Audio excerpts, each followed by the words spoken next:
Hai. Assalamualaikum warahmatullahi wabarakatuh.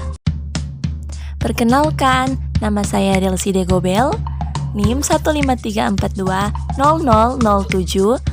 kelas 2C, jurusan Pendidikan Guru Pendidikan Anak Usia Dini, Fakultas Ilmu Pendidikan, Universitas Negeri Gorontalo. Oke, kali ini kita akan membahas mengenai perkembangan ilmu pengetahuan yang diawali dari biologi dan perkembangannya, fisika dan perkembangannya, dan kemudian kimia dan perkembangannya. Langsung saja, yang pertama biologi dan perkembangannya.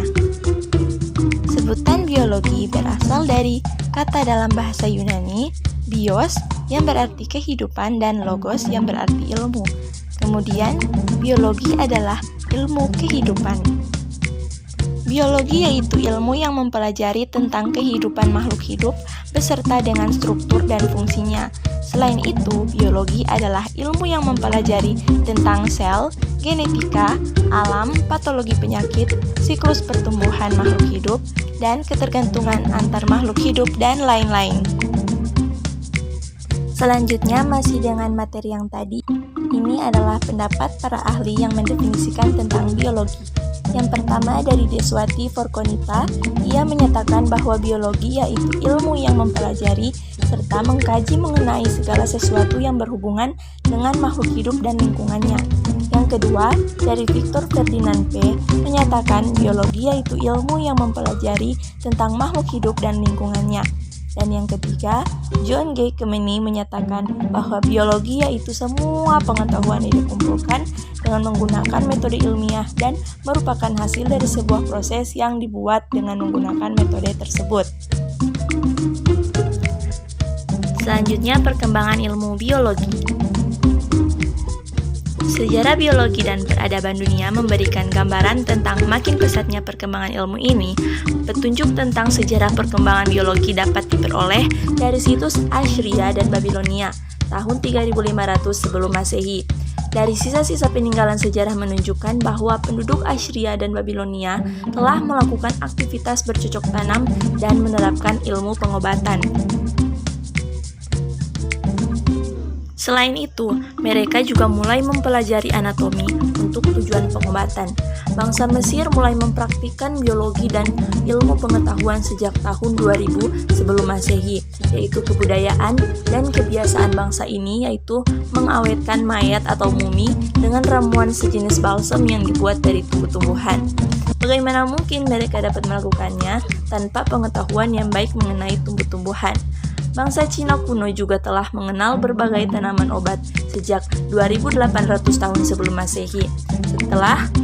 Selain telah membudidayakan ulat sutra untuk menghasilkan kain sutra, mereka juga telah mengenal berbagai jenis serangga, termasuk pengembang biakan dan cara-cara memberantas serangga. Ketika ditemukan peralatan yang lebih canggih seperti mikroskop elektron dan metode analisis yang lebih sensitif pada abad ke-19, kajian biologi menjadi semakin luas karena objek biologi mulai dikaji secara molekuler. Seiring dengan perkembangan di bidang biologi sel, perkembangan penelitian genetika klasik dianggap sangat-sangat luar biasa. Selain itu, penemuan tentang peran DNA merupakan daya tarik yang sangat besar bagi penelitian genetika, dan banyak ahli biologi terkenal telah memberi sumbangan zaman kebesaran genetika yang kedua. Kemudian, dalam waktu 14 tahun antara tahun 1952 sampai tahun 1966, struktur DNA telah dapat diketahui, kode genetik dipecahkan, serta proses-proses transkripsi dan translasi dapat dijabarkan. Kemudian, antara tahun 1971 sampai 1973, penelitian genetika kembali maju dengan pesatnya sehingga dapat disebut sebagai revolusi dalam biologi modern. Selanjutnya, beberapa ilmuwan yang terkenal dalam ilmu biologi. Yang pertama ada Anthony van Leeuwenhoek.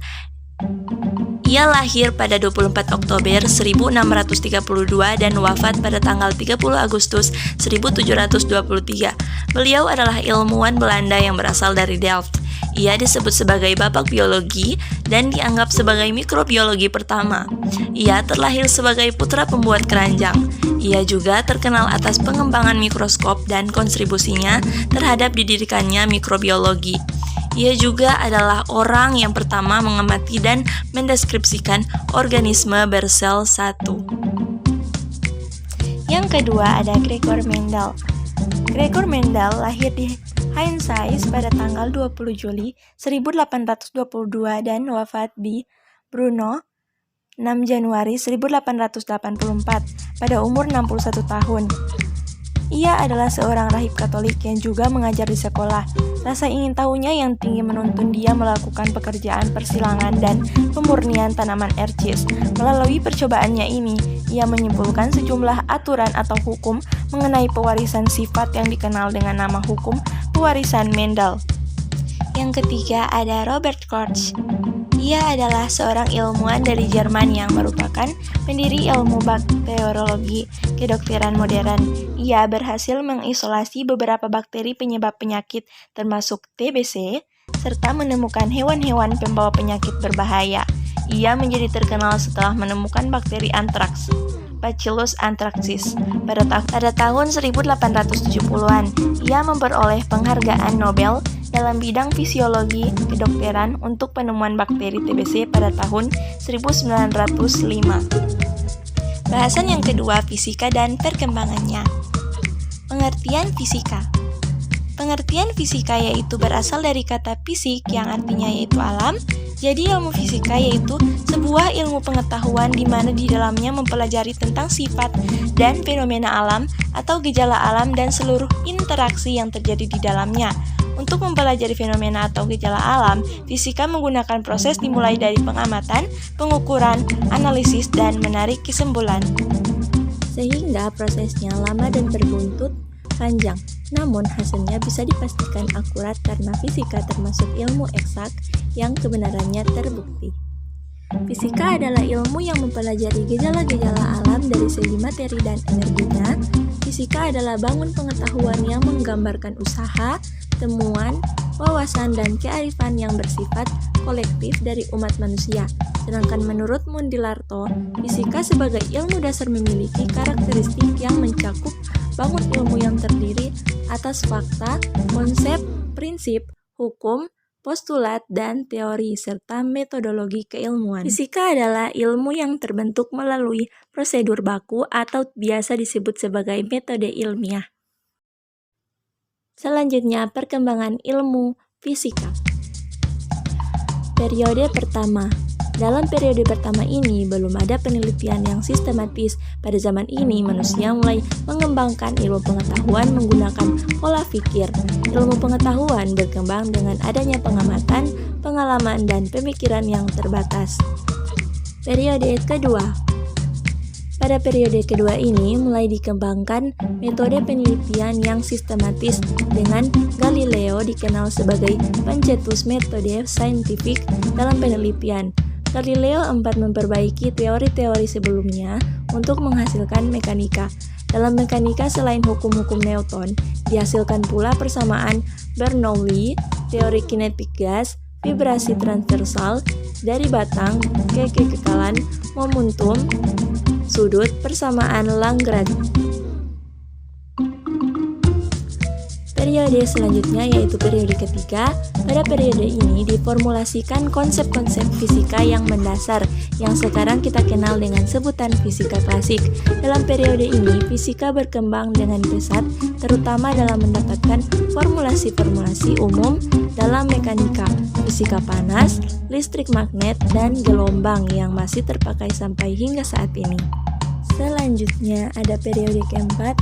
Dalam periode ini dikembangkan teori-teori yang lebih umum yang dapat mencakup masalah yang berkaitan dengan kecepatan yang sangat tinggi atau biasa disebut dengan relativitas, dan yang berkaitan dengan partikel yang sangat kecil atau teori kuantum. Selanjutnya, berikut beberapa ilmuwan yang terkenal dalam ilmu fisika. Yang pertama ada Alessandro Volta, yaitu ilmuwan penemu baterai, dan Albert Einstein, ilmuwan terbesar abad ke-20. Selanjutnya, kimia dan perkembangannya. Pengertian Ilmu kimia adalah ilmu yang mempelajari tentang struktur, sifat, wujud, perubahan, penggolongan, susunan zat atau materi dan energi yang menyertai perubahan-perubahan tersebut. Istilah kata kimia berasal dari bahasa Arab kimia dan bahasa Yunaninya kemeia yang berarti perubahan suatu zat atau benda. Selanjutnya ada beberapa tokoh ilmuwan di bidang kimia. Yang pertama ada John Dalton, dan yang kedua ada Amadeo Avogadro, dan yang ketiga ada Humphrey Davy, dan yang keempat ada James Prescott Joule. Terima kasih telah menonton.